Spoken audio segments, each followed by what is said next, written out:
Muy buenas tardes.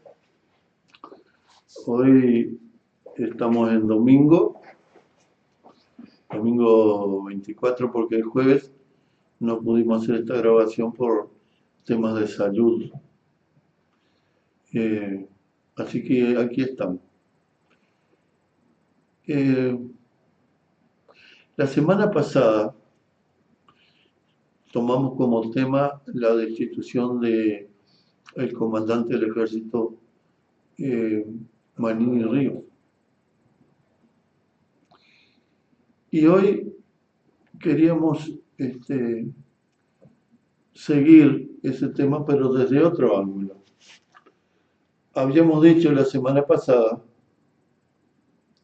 me acuerdo que propusimos para razonar partir de una premisa que era eh, la política,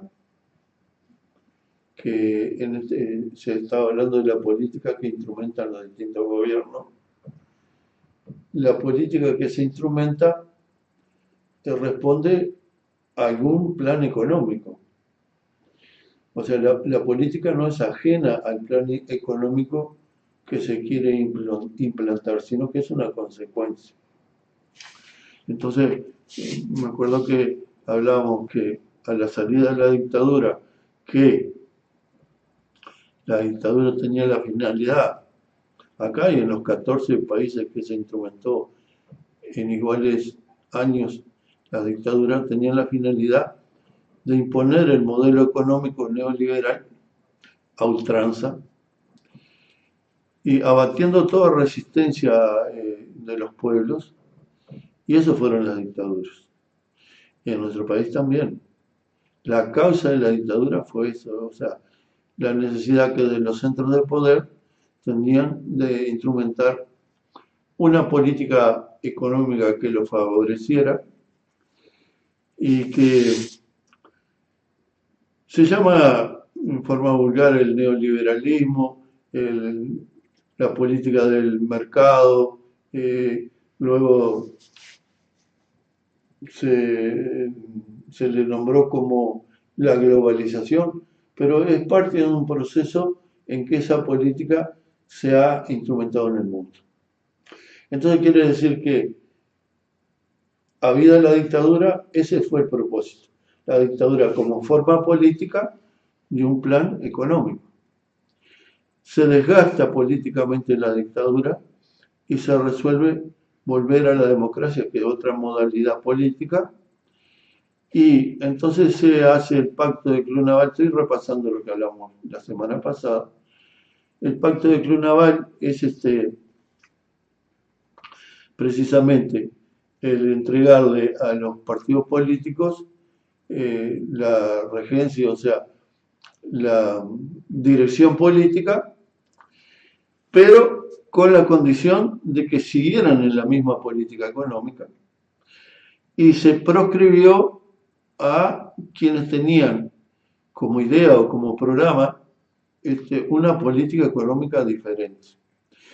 Esas dos fuerzas políticas eran el Frente Amplio, que tenía un programa totalmente adverso al neoliberalismo, y también el de Wilson Ferreira del Durante, que tenía su reforma agraria, tenía como propósito lo mismo. O sea, la acción del Estado planificando el desarrollo nacional. Eso era Wilson, y también el Frente Amplio, aunque lo veían de distinta manera, pero por eso fueron proscriptos, porque se volvía la democracia como forma política, pero lo que no se debía variar era la política económica. Así se fue adelante hasta que, pasados los años, gana el Frente Amplio las elecciones, y ahí la incógnita, ¿qué iba a pasar? Se caía el pacto de Clunaval, en que los militares eh, debían cumplir a rajatabla con la Constitución, eh, y los políticos no debían molestarlos para nada. Ese fue el pacto a los militares, o sea, nada de juicio y castigo, Bueno, cuando llegó el Frente Amplio no se modificó nada, cuando llegó al poder el Frente Amplio, y eh, por decisión política del Frente Amplio no hubo juicio y castigo, o sea, no se desmanteló el aparato armado que logró imponer una política económica. Como se seguía con la misma política económica, no había razón para desmantelar ese aparato. Y así fuimos llegando hasta nuestros días y así llegamos a la destitución de Manini Río. Entonces, eso lo hablamos en la grabación anterior de la semana pasada.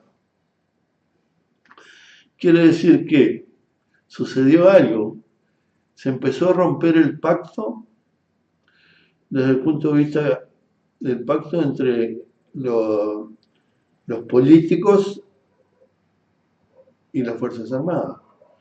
¿Por qué?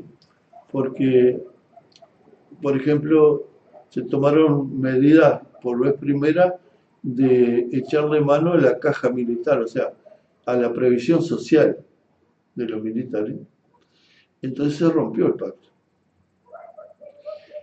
Y hubo una serie de forcejeos, etcétera, etcétera, que culminan con que el comandante de las Fuerzas Armadas es destituido.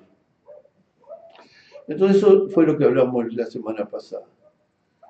Y lo estoy repasando porque hoy lo vamos a ver el mismo tema pero de distintos ángulos. ¿Qué otro ángulo? Bien, bien.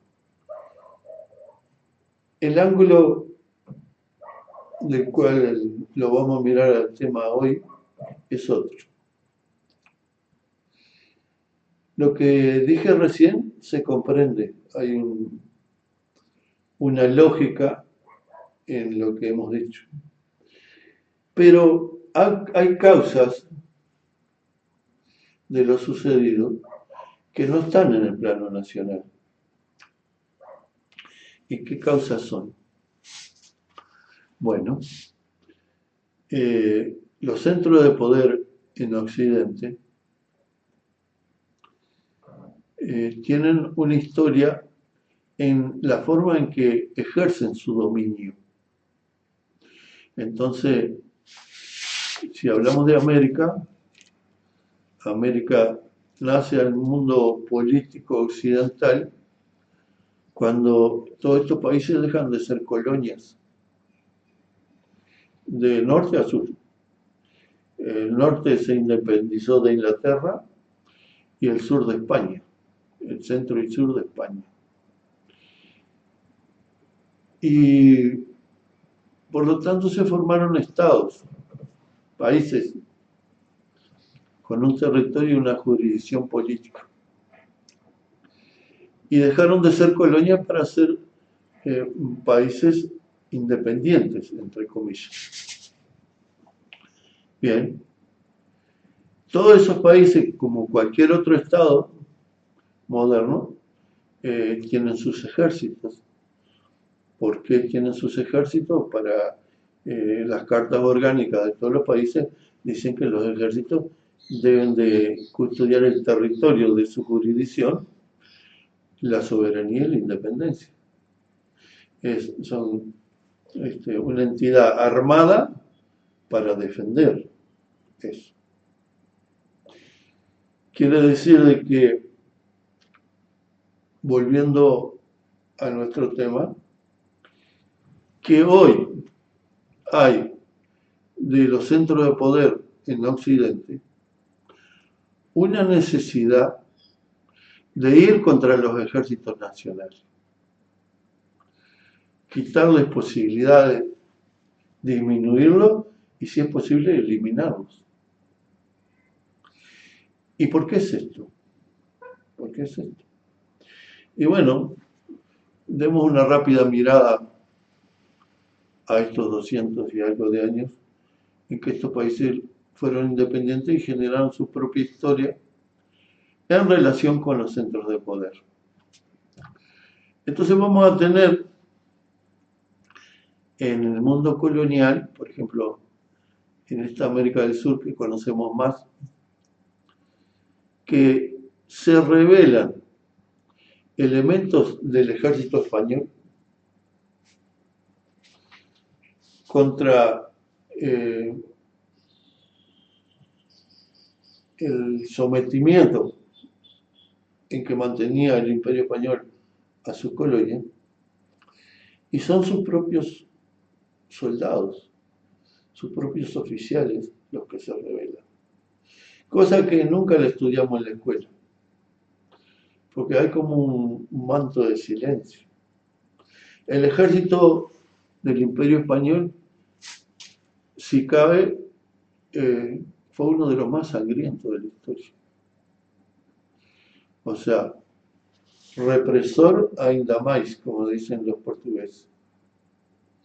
Y de allí salieron los militares que se rebelaron contra la corona. Sin ir más lejos, nuestro prócer, posteriormente prócer, José Gervasio Ortiga, era un oficial de la corona española. También lo fue José de San Martín, un oficial de la corona española. También lo fue Sucre. Todos próceres de la independencia colonial, eran todos militares y todos pertenecían al ejército español. Lo fue Miranda, etc. Eran oficiales que dijeron, bueno, hasta aquí llegamos, y se plantearon la independencia del sometimiento español. Quiere decir que para quien estudia la historia y los asesores, porque todos los imperios tienen asesores, en cómo imperar, cómo dominar, hay una inteligencia, un círculo que asesora a todos los imperios en todas las épocas. Quiere decir que la visión histórica del ver cómo fue tal cosa nos sirve a nosotros para tomar medidas que nos favorezcan y no nos vuelva a ocurrir. Entonces, en el devenir histórico, fuimos países independientes, cada uno con su ejército, pero entramos en una fase que podríamos llamar de neocolonia. Somos independientes en la letra, pero estamos sometidos económicamente a Inglaterra, a Francia, después vino Estados Unidos, y ahora estamos sometidos por una élite de millonarios que ni siquiera pertenecen a un país, sino que utilizan a los países en beneficio propio. Y por ejemplo, el caso claro más notorio es a Estados Unidos lo utilizan como gendarme para cuidar su dominio. O sea, el ejército norteamericano tiene, en vez del objetivo de cuidar el territorio, la independencia y la soberanía norteamericana, tiene como misión encomendada por este nuevo imperialismo de familias ricas el cuidado del territorio mundial que dominan. Por eso son gendarmes, por eso hay 800 bases que se dicen norteamericanas, pero en realidad están ejerciendo el cuidado de los intereses de los actuales imperialistas, que son los Rothschild, los Rockefeller, son familias de distintos países que se juntaron con un poderío inmenso de acumulación de dinero, de riqueza, para seguir sometiendo a los países, pero ya no desde un Estado, sino desde algún lugar de la tierra en que ejercen su dominio y su explotación en los países. Entonces, para no hablar demasiado, estamos haciendo como un punteo para saber de qué estamos hablando, llega un momento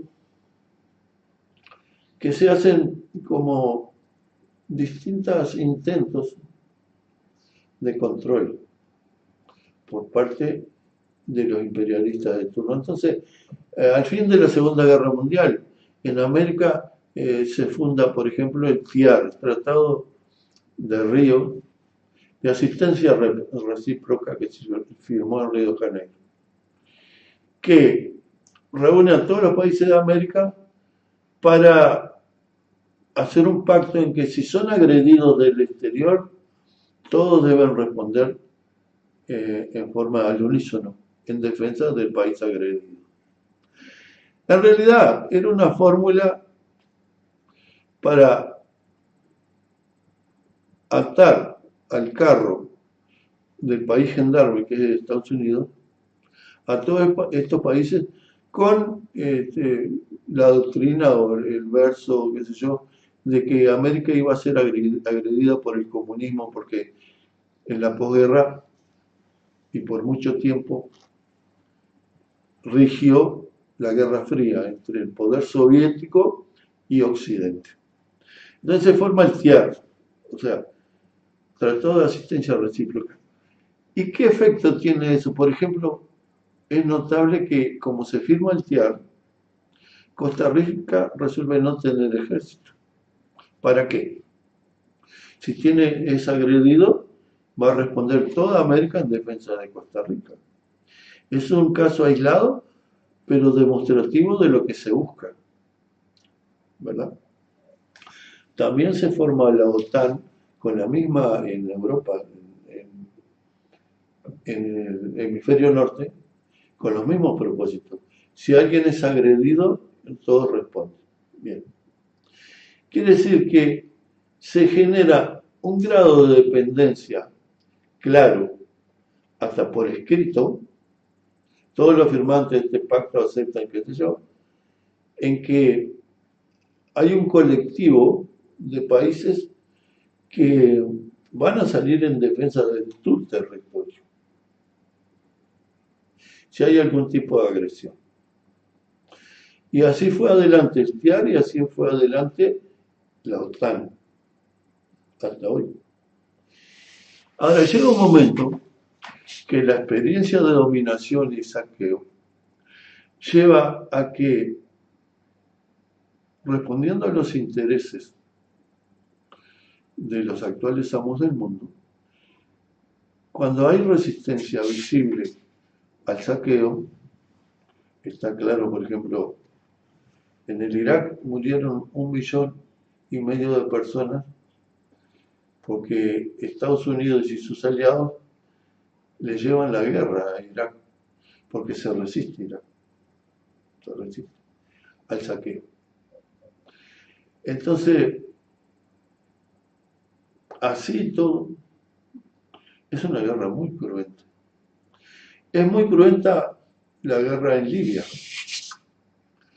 porque se resisten los locales al saqueo. Y así vamos. Quiere decir que, desde el punto de vista de la conveniencia, a los actuales imperialistas no les sirve que haya un ejército poderoso. Para nada. No le sirve. Quiere decir que es de interés de los actuales dominadores que los ejércitos locales sean lo más débiles posible o si no que no existan. Eso es el ideal. Porque en las condiciones actuales, deshecha la Unión Soviética, aparecen otros rivales en la hegemonía mundial para el dominio de los actuales amos del mundo. Entonces, Estados Unidos, el gendarme, tiene 800 bases en todo el mundo. ¿Qué costo tiene eso? Tremendo. Y después hay costos políticos internos. Las guerras en que los ejércitos norteamericanos participaron generaron muchos muertos norteamericanos y el pueblo norteamericano está un poco saturado de ver morir a sus hijos. Entonces, como modalidad, se inventan ejércitos de mercenarios. Eso es el Estado Islámico. Se contratan a un costo enorme mercenarios para cumplir la tarea de saqueo. ¿Y por qué el costo enorme? Porque hay resistencia. Hay ejércitos que se resisten. Otra vez los militares que se resisten. Como pasó en la colonia española, como pasó en tantos lados. Entonces la ecuación empieza a no cerrar. Entonces se impera, se domina por otros medios. Se trata de ir infiltrando y ir disminuyendo. Lo vemos en Argentina, en donde ya hay tropas norteamericanas ocupando parte del territorio. Hay gente de las Fuerzas Armadas de Israel en el territorio. Hay operaciones puntuales para disminuir las Fuerzas Armadas de Argentina, como el hundimiento del submarino Ara no sé cuánto, hace muy poquito. Y entonces hay, mediante otros medios, el propósito de ir quebrando los ejércitos, porque eso le va a ahorrar mucho esfuerzo a los que dominan el mundo. Y hay cosas más significativas que la resistencia que hemos nombrado.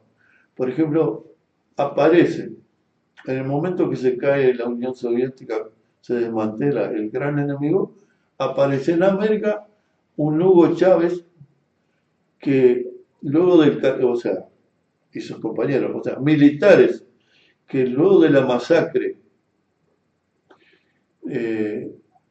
que hubo en Caracas, porque Carlos Andrés Pérez, el presidente, lleva a rajatabla los designios del Fondo Monetario Internacional y el pueblo sale a manifestarse, mandan reprimir al ejército y mueren 3.000 y pico personas. Y hay militares que no están dispuestos a reprimir a su pueblo, su propio pueblo. Quiere decir que intentan hacerse del poder mediante un golpe, no lo logran y más tarde llegan por elecciones. El ejército llega por elecciones. Y han pasado 20 años y todos los intentos de quebrar al ejército que se resiste han sido en vano. Entonces urge en esos círculos de asesores crear una política que haga posible que los países no se resistan, porque uno puede, si tiene una controversia, aumentar su poderío militar y o si no, debilitar al del enemigo. Entonces estamos hablando de esta segunda opción. Tratan de debilitar a los Estados-naciones quebrando a los ejércitos. Porque no nos olvidemos que este mismo ejército uruguayo que tiene cuentas para pagar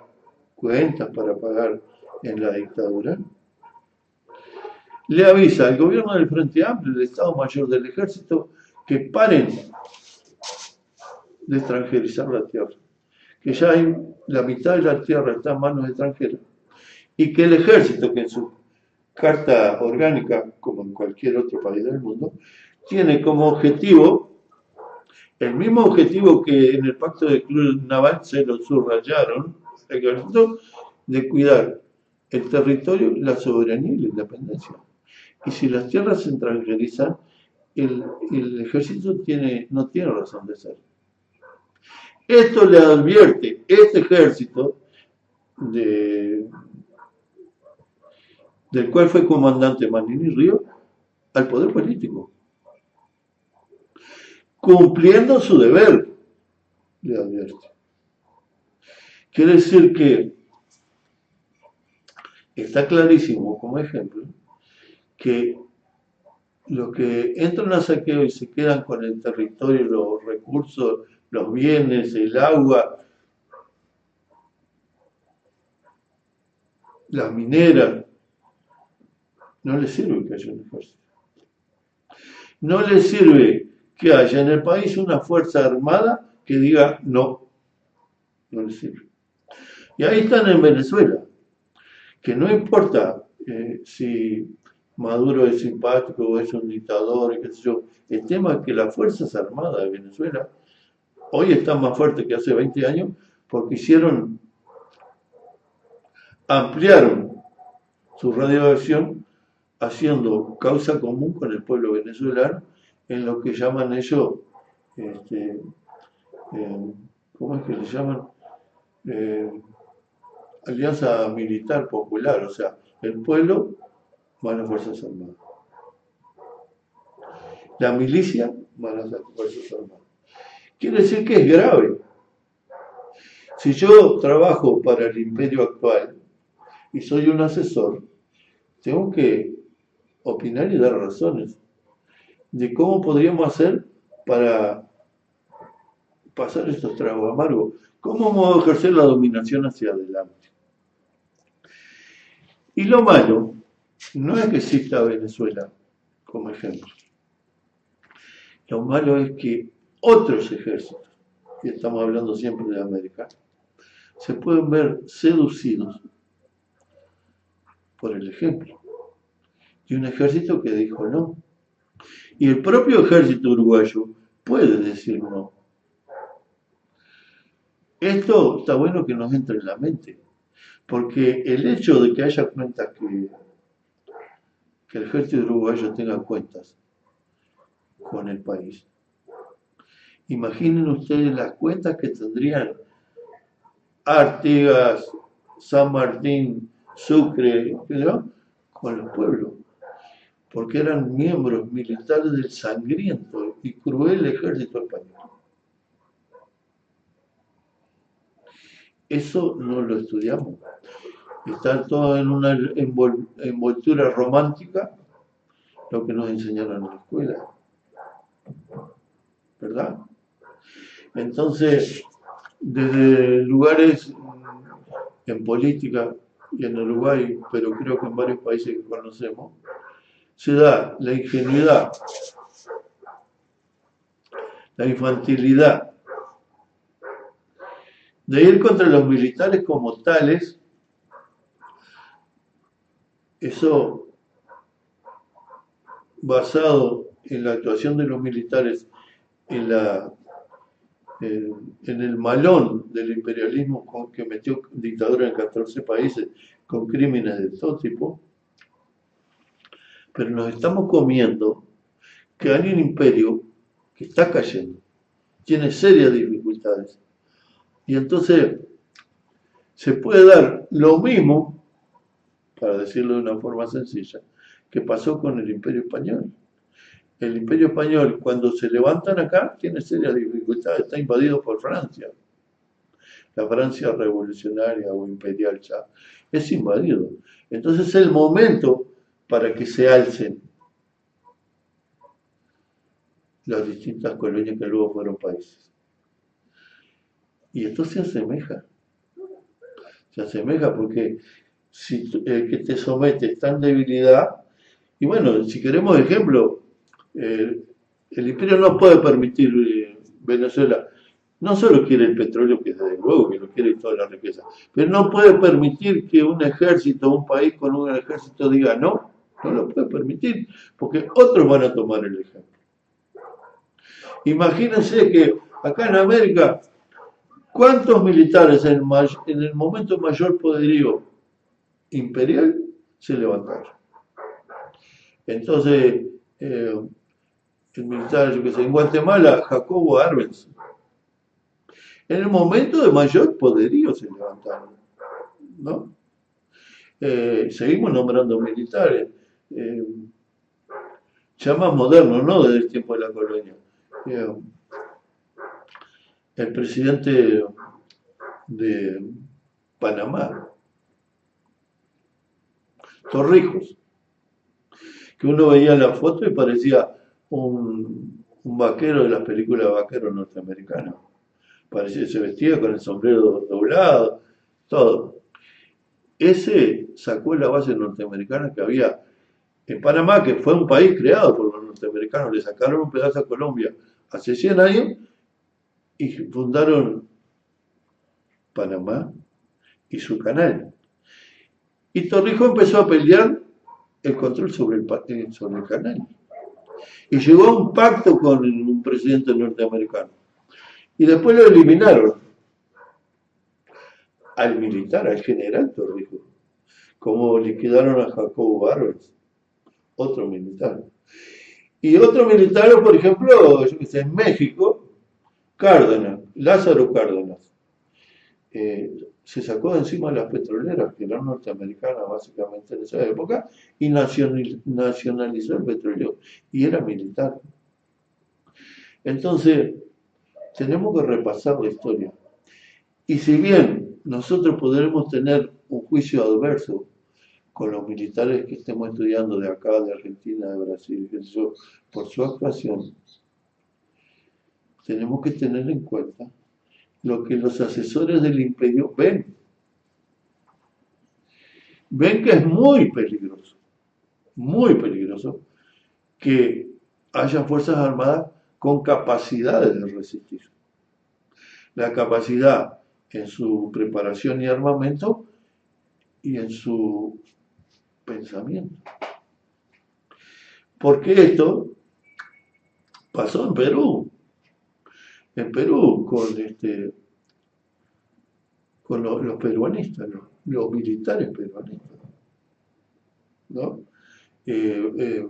Velasco Alvarado, general, Mercado Harring, todo un equipo de generales que resolvieron enfrentar las políticas de dominación imperial, hicieron una experiencia nacionalista. Lo hizo Perón, el general Perón, que era coronel primero y después pasó a ser, era otro militar. ¿Qué hizo? Se enfrentó al imperio. Por eso le dieron el golpe, porque se oponía a los intereses imperiales. Y no estamos juzgando a los individuos en la totalidad de su gestión política. Estamos hablando de una realidad en que el imperio contestó a los distintos ejércitos y sus líderes. No les sirve ejércitos que resisten. Y entonces, ¿qué es lo que hace un ideólogo del imperialismo? Bueno, si tenemos ese problema y puede armarse una corrida, como dicen en la economía, en que se entusiasmen otros ejércitos a oponerse a un imperio que está muy debilitado, entonces lo mejor es que no esperemos ese momento, sino que hagamos desaparecer los ejércitos, hagámoslos desvalidos. En ese marco queríamos hacer la charla de hoy, porque lo de la caja militar está en ese marco. Y entonces, así encuentran una resistencia militar y todo el pueblo en Irak y matan 1,5 millones. Lo mismo en Libia, otro, el coronel Gaddafi, en Libia, que empezó una experiencia nacionalista y lo tuvieron que barrer. Pero ni en Irak ni en Libia han conseguido consolidar el imperio. Y en Libia están en guerra interna con facciones, unas que responden al ideario de Gaddafi y están peleando todavía. Y en Irak lo mismo. ¿Verdad? Y ahora no pudieron con Siria, entonces se está formando ya una alianza entre Irak, Siria y Irak, Siria, ahí está. ¿Cuánto hace que entraron y mataron millones? Hace muy poquito. Quiere decir que si yo soy imperialista, tengo que hilar más fino. Y tengo que pensar, anticiparme a los hechos de resistencia, tratando de minar la resistencia antes que se produzcan. Y uno de los lugares más importantes son los ejércitos de los países, que son los que capaces de defender con las armas su soberanía, su independencia, su territorio, si lo quieren hacer. Pero resulta que hay gente que lo quiere hacer. Y si acumulamos, nombramos algunas cosas hoy, algunos hechos, algunos países, pero la cosa es más generalizada. Entonces, lo de Manín y Río lo podemos interpretar como lo hace toda la prensa y como el propio gobierno se preocupa que se lo interprete. El mismo gobierno que no quiso, porque adoptó la misma política económica que venía, no quiso juicio y castigo, se opuso al juicio y castigo del gobierno, hoy se da el lujo de que Juan Pueblo señale al ejército en la persona de su comandante en jefe, destituido, por los hechos de la dictadura militar, que siguen sin juicio y castigo. Pero resulta que todos, ingenuamente, para decirlo de alguna manera, o de forma boba, van y aplauden a Tabaré Vázquez, el autor de que no haya juicio y castigo, junto a toda una fuerza política que hace 15 años no quiere juicio y castigo. Y que están dispuestos, porque así se lo reclama los amos del mundo, a hoy se animan, porque deben tener garantía de los imperialistas, de achicar, desarmar al ejército. Y lo vienen haciendo. Hoy la policía tiene 30.000 integrantes y el ejército 15. Y a la policía no hay día que no se le compre más tecnología. Y que helicópteros, qué sé yo, y qué sé yo. Porque la policía no tiene en su carta orgánica la defensa del territorio, la soberanía y la independencia. La policía está pensada para reprimir el delito. Y cuando los gobiernos estos adoptan la forma de justicia norteamericana recientemente, el jefe del Poder Judicial es el presidente. El Poder Ejecutivo domina el Poder Judicial. Él le da órdenes al único fiscal. No hay un montón de fiscales en todo el territorio nacional que perdieron su independencia. Hay un solo fiscal que obedece órdenes del presidente. Y cuando Manini Río patalea contra la justicia,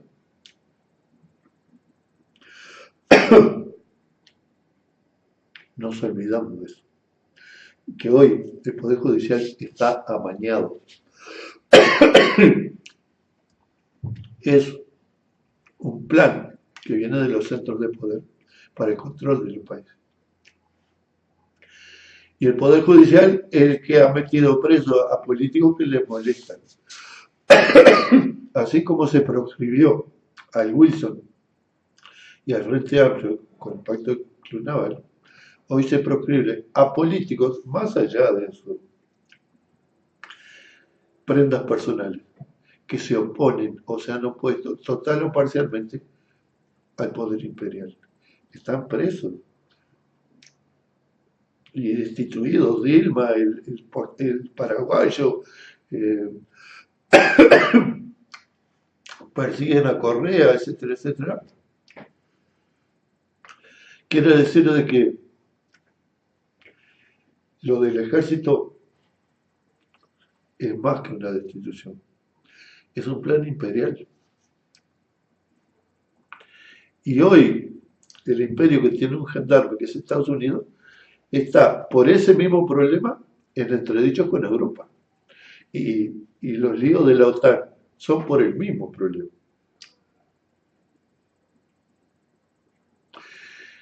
Y por acá nos vamos a quedar.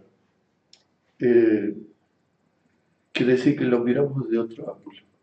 Hay cosas que vienen, causas que vienen desde fuera, que son las necesidades de dominio de los actuales imperialistas y que se reflejan en la necesidad de desmantelar todos los ejércitos para que ese dominio no encuentre resistencia. Buenas tardes y muchas gracias.